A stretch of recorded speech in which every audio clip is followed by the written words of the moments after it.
我们的祖先到底去了哪里？为何在汉地，我们存在有两种截然不同，却又彼此共存的认知？一方面，祖先是帮助方，永远保护着子孙，所以我们祭拜；但同时，祖先又是被帮助方，子孙通过超度仪式，让祖先可以顺利踏上新的生命旅程。我们不禁要问了，这个矛盾从何而来呢？那就需要深入历史，去找寻藏在其中的答案。大家好，欢迎来到人间见禅频道。祖先的背影，让我们先从这个字谈起。说文解字是这样说的：人所归为鬼，也就是说，鬼等于归。这个字原本并无贬义，不仅仅是山精海怪，更重要的含义就是我们被神化的祖先，同时也是象形字，一个戴着大头面具的人。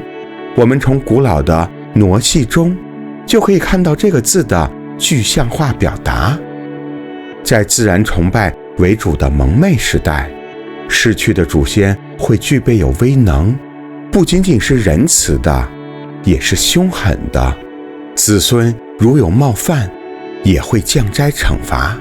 作为普遍的人类文化现象，不仅仅在汉地，在非洲的巫毒教，在南美的亡灵节，也都有鲜明的印记。再看看历史的演变，先秦时代，商代重视祭祖，留下了不少血腥的人祭记录。周代重视宗法，天子使用牛羊猪3牲，诸侯使用羊猪2牲，大夫或士人只能用猪。祖先崇拜成为汉地维护家族等级和政治权威的重要工具。直到现在也是如此啊。我们认为祖先常住于牌位或陵寝之中，逢年过节还要回来看望子孙，保佑家宅平安。疏于祭祀则不吉。在宗族信仰浓重的地区，还保有极其严谨的祖先牌位体系。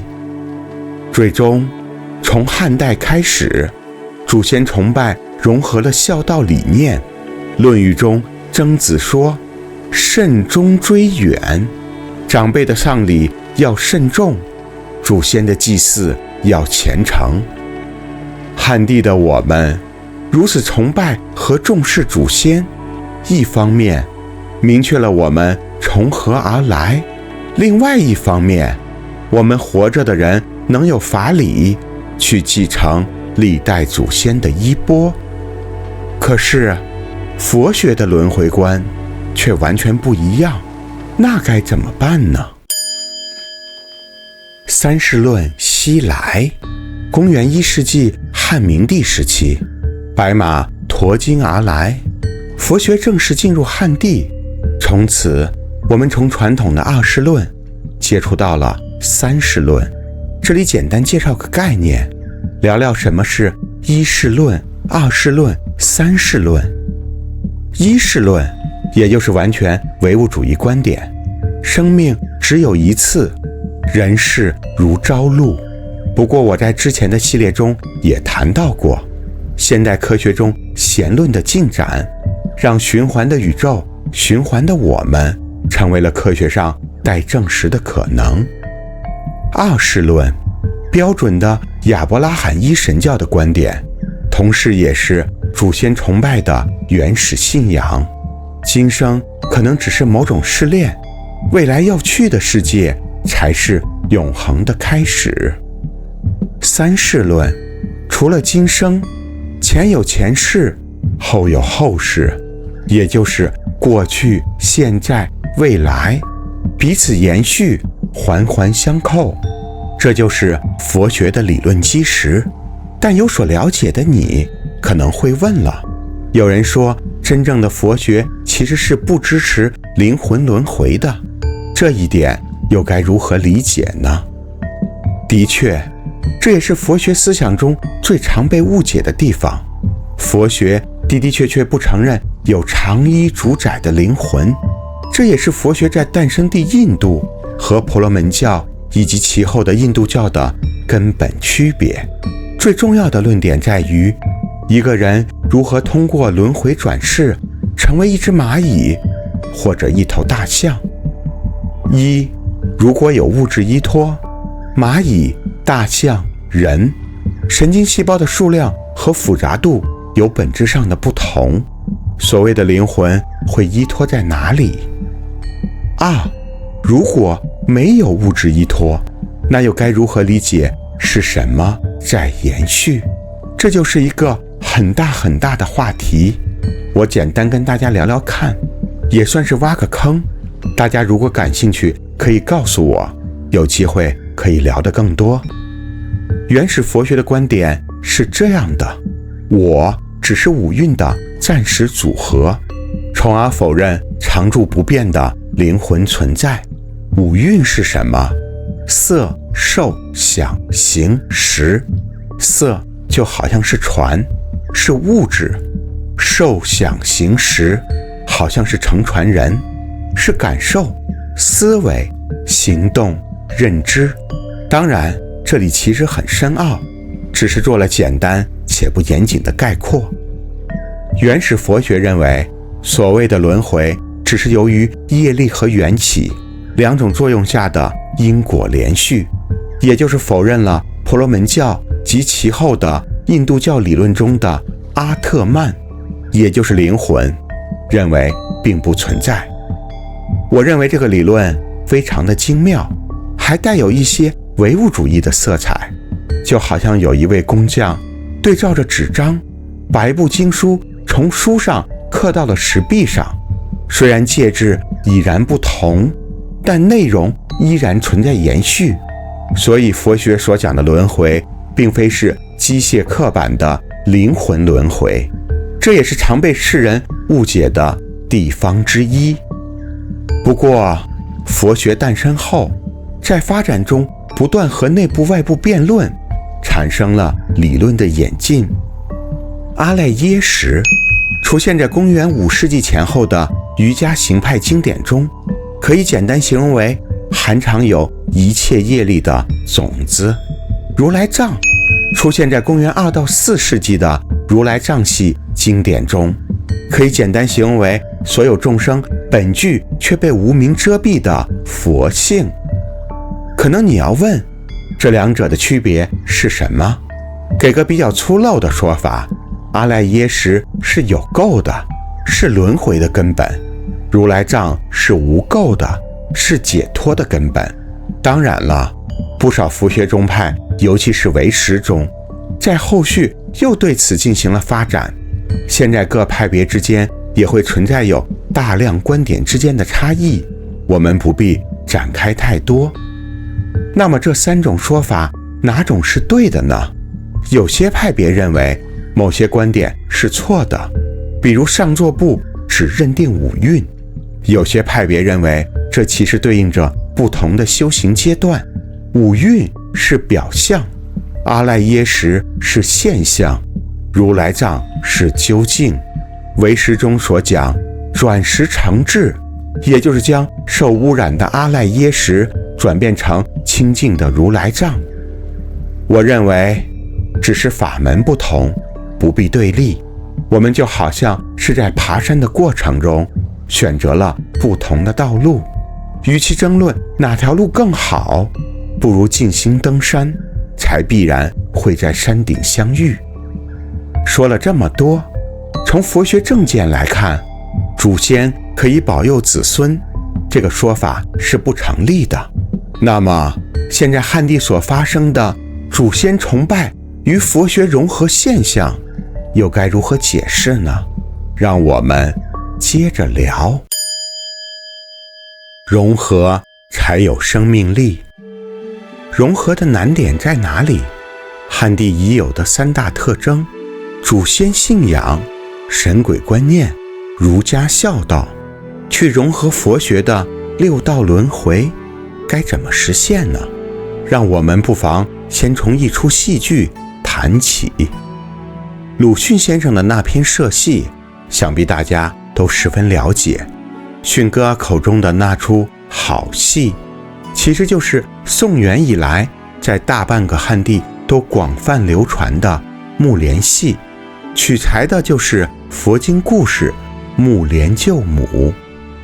这部戏的特别之处在于，一，有符合佛学的地方，木莲的母亲杀生作恶，诽谤三宝，堕入了恶道；二，也有符合孝道的地方，作为佛陀10大弟子的木莲，也就是目犍连尊者，用神通观恶道，再集结众生超度之力，拯救母亲于水火。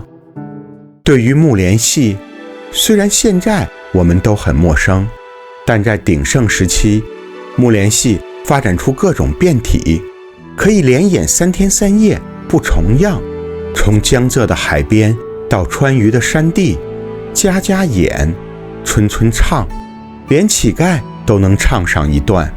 官方多次禁止，却始终不绝。木莲戏流行的背后，也就是唐代以来盂兰盆节的兴盛不衰。木莲就是在7月15这一天，准备百味饮食，供养十方僧侣，而使其母解脱。而这一天，同时也就是汉地流传1000年的中元节。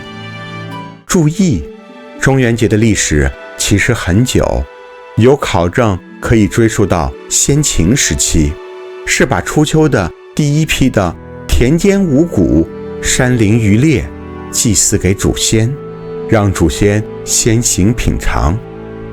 而同一天的盂兰盆节，是通过供养众生的行为，把功德回向给祖先。盂兰盆这3个字，就是救道玄的意思，也就是解救受苦受难的恶道众生。甚至与此同时，道家亦在其中。这一天被称为地官诞辰，也是地官大帝赦罪的日子。从此之后，世道如河流，一边祭祀祖先，一边供养僧道，一边普度亡灵，无分彼此，热热闹闹。我们叫这一天盂兰盆节也好，中元节也好，甚至按照民间通俗叫鬼节也好，都无妨，因为这就是融合之后汉地所特有的生命力。不过到了近现代，盂兰盆节在汉地逐渐衰微，盛况不复从前，但在邻国日本却成为了仅次于元旦的盛大节日，公司也都会放假1周左右。这种文化迁徙也十分有意思。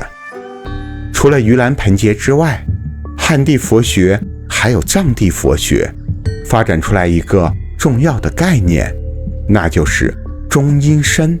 简单来讲，就是人往生之后，生死之间会停留有多达7749天的一个中间状态。